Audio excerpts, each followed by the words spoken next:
అందరికీ నమస్కారం అండి. ఈరోజు మనం సిఎన్ చంద్రశేఖర్ గారు రచించిన తప్పెవరిది అనే ఓ చక్కటి కథను విందాం. ఇక కథలోకి వెళ్దాం.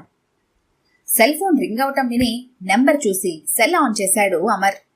Hello, is it Amar? అవును, మణిగారా? ఏమైంది? అమ్మాయి 10 గంటలకు నా గదికి వస్తుంది. Very good. ఇంకో 15 గంటలో మా మనిషి మీ గదికి వస్తాడు. అతను ఈ విషయంలో ఎక్స్పర్ట్.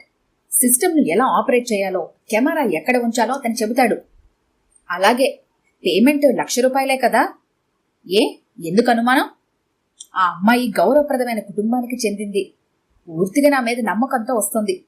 విషయం తెలిస్తే నన్ను చేదరించుకుంటుంది. జన్మలో నా మొహం చూడదు. ₹1,00,000 కోసం మనసు చంపుకొని పని చేస్తున్నాను. ఇటువంటి పనులు మనసు పెట్టి చెయ్యాలే గాని మనసులో పెట్టుకోకూడదు. పనయ్యాక మర్చిపోవాలి. సరే, నేనుంటాను. పని పూర్తవగానే ఫోన్ చేయండి. All the best. Cell of చేసి కుర్చీలో కూర్చున్నాడు అమర్. అతనికి మనసులో టెన్షన్గా ఉంది. అతని గర్ల్ ఫ్రెండ్ సమీరా మరో గంట సేపట్లో అతని గదికి వస్తుంది. ఎన్నో రోజులుగా అతను కోరుకున్న ఒక కోరికకు ఆమె గ్రీన్ సిగ్నల్ ఇచ్చింది వారం క్రితమే. ఆనందంతో ఉబ్బి తబ్బిబ్బవుతున్న అతనికి మరుసటి రోజే అతని తండ్రి నుంచి ఫోన్ వచ్చింది. అమర్ అక్కకు పెళ్లి కుదిరిందని, నెల రోజుల్లో పెళ్లని, బట్టలు నగలు కొనాలని, బ్యాంక్లో దాచుకున్న డబ్బులు సరిపోయేలా లేవని చెప్పాడు అతని తండ్రి. రోజంతా ఆలోచించాక అమర్కు ఓ ఆలోచన వచ్చింది. అతడి స్నేహితుడు వినోద్కు మణికి మధ్య ఓ విషయంలో ఒప్పందం కుదరడం, అనుకోకుండా వినోద్ గర్ల్ ఫ్రెండ్ ఊరికి వెళ్లిపోవడంతో వారి ఒప్పందం రద్దవటం గుర్తొచ్చింది. వెంటనే అమర్ వినోద్ సహాయంతో మణిని కలిశాడు.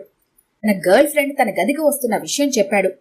మణి అతనికి రికార్డింగ్ ఎక్విప్మెంట్ ఇచ్చి అందులో వారి శృంగారాన్ని రికార్డ్ చెయ్యమని, బాగా రికార్డైతే ₹1,00,000 ఇస్తామని చెప్పాడు.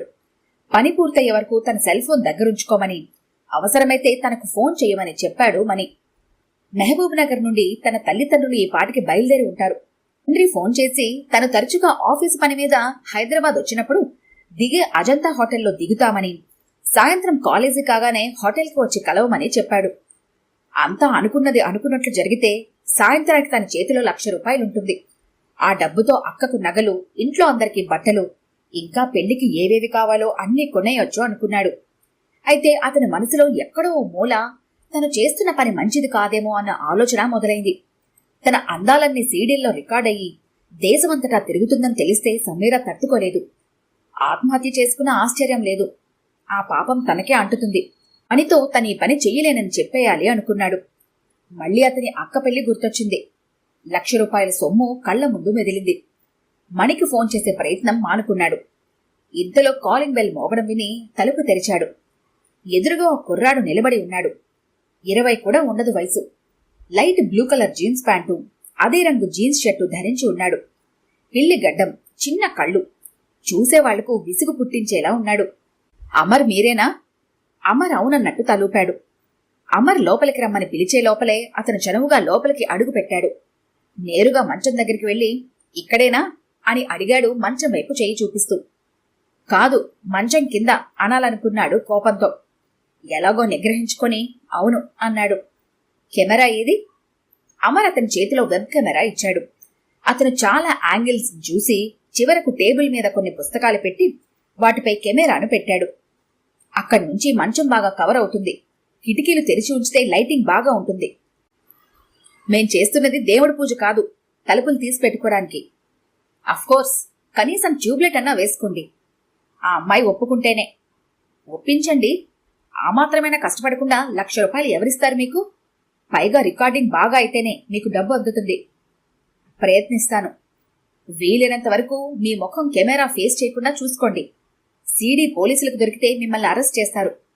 పని ప్రారంభించే ముందు మంచినీటి కోసమో వక్కపొడి కోసమో టేబుల్ దగ్గరికి వెళ్ళినట్టు నటించి సిస్టమ్ ఆన్ చేయండి. ఆల్ ది బెస్ట్ అంటూ కన్ను కొట్టి వెళ్లిపోయాడు అతను. అతను వెళ్లిన గంట సేపటి తర్వాత సమీర అతని గదికి వచ్చింది. కంప్యూటర్ ఆన్ చేసి రికార్డింగ్ ఎలా జరిగిందో చూసిన మణి, మావ్లెస్, చాలా బాగా వచ్చింది. ఆ అమ్మాయి కూడా బాగుంది. యు ఆర్ లక్కీ అన్నాడు అమర్తో. ఆ కాంప్లిమెంట్ అమర్కు ఆనందాన్ని కలిగించలేదు. ప్రతి మనిషి తన జీవితంలో అత్యంత మధురంగా జరుపుకునే ఆ మొదటి అనుభవాన్ని తన మోసానికి, స్వార్థానికి వాడుకోవడం వల్ల అతనిలో గిల్టీ ఫీలింగ్ అధికంగా ఉంది. ఓకే రాజా, అతనికి డబ్బులిచ్చేయి అన్నాడు మణి తనతో వచ్చిన వ్యక్తితో. అతను ₹50 కట్టను అమర్ చేతికిచ్చాడు. అమర్ ఆ నోట్లను పరిశీలించి, ఇదేమిటి 5,000 ఇచ్చారు అన్నాడు కోపంగా. ఇంకెంత కావాలి? వెటకారంగా అన్నాడు మణి.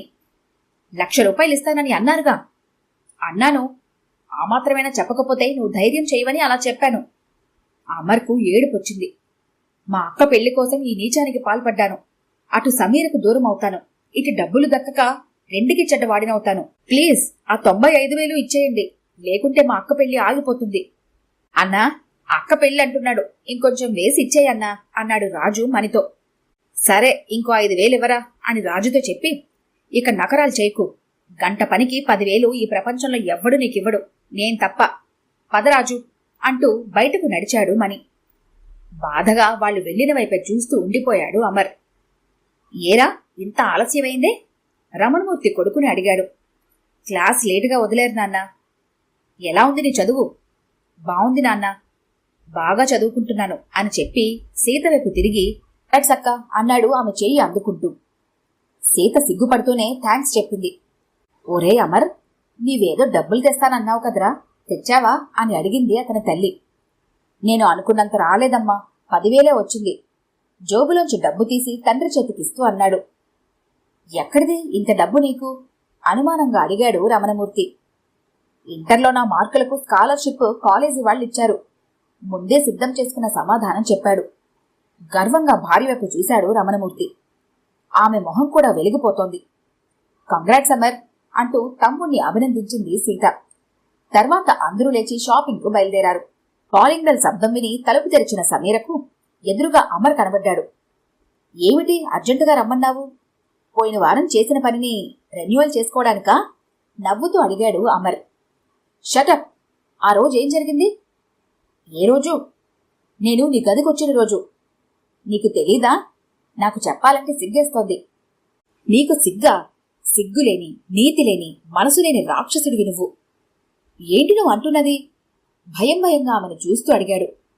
నటించకు, నాకు ఒళ్ళు మండిపోతుంది. ఇదేమిటి అంటూ కంప్యూటర్ ముందుకెళ్లి మౌస్ 2 చోట్ల క్లిక్ చేసింది. వెంటనే కంప్యూటర్ స్క్రీన్ పైన శృంగార దృశ్యాలు కనపడసాగాయి. అమర్ తీసుకున్న జాగ్రత్త వల్ల అతని మొహం కనబడటం లేదు. సమీర మాత్రం స్పష్టంగా కనిపిస్తోంది. నిజం చెప్పు, ఆ రోజు మన శృంగారాన్ని వీడియో తీసావు కదూ? అవునన్నట్టు తలూపాడు. వెంటనే అతని చెంప చెల్లుమంది. సమీర కోపంగా అతని చెంపలు వాయించసాగింది. క్షణాల్లో అతని చెంపలు ఎర్రగా కందిపోయాయి. అతను ఆమెను వారించనూ లేదు, దూరంగా జరగనూ లేదు. నీవే శిక్ష విధించినా నేను అందుకు అర్హుణ్ణే అన్నట్టు కళ్ళు మూసుకుని ఆమె ఎదురుగా నిలబడ్డాడు. తరువాత తను ఆ పని ఎందుకు చేయవలసి వచ్చిందో సమీరకు చెప్పాడు. ఎంత మోసం చేశావమర్, నేనెలా తలెత్తుకు తిరగను?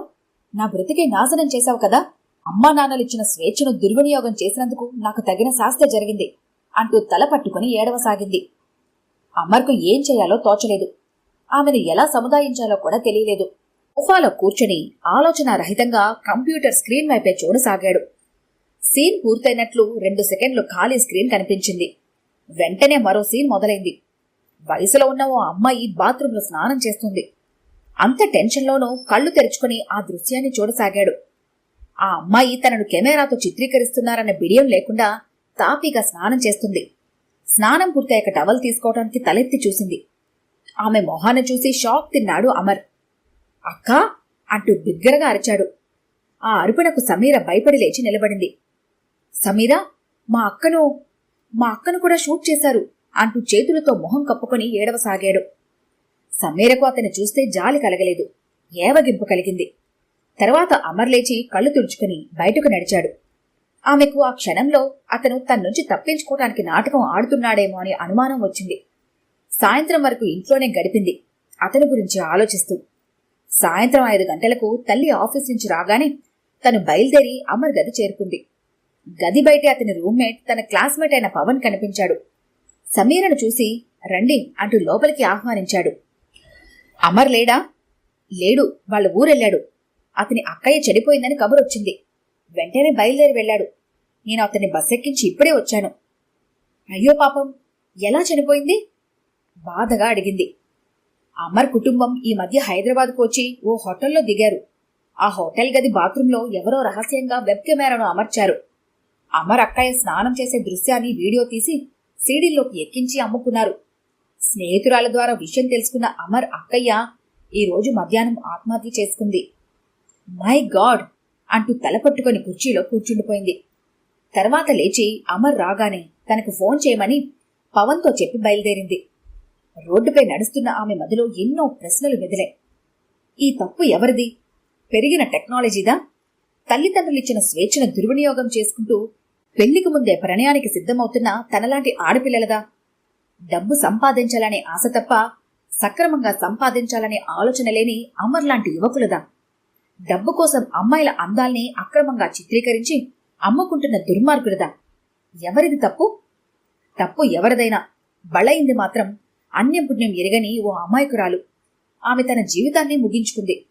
తను అమాయకురాలు కాకపోయినా ఆమె పరిస్థితిలోనే తాను ఉంది. తను బ్రతకాలా చావాలా?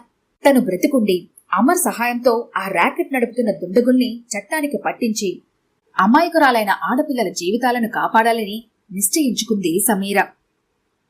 ఈ కథ కనుక మీకు నచ్చినట్లయితే లైక్ చేయండి, షేర్ చేయండి.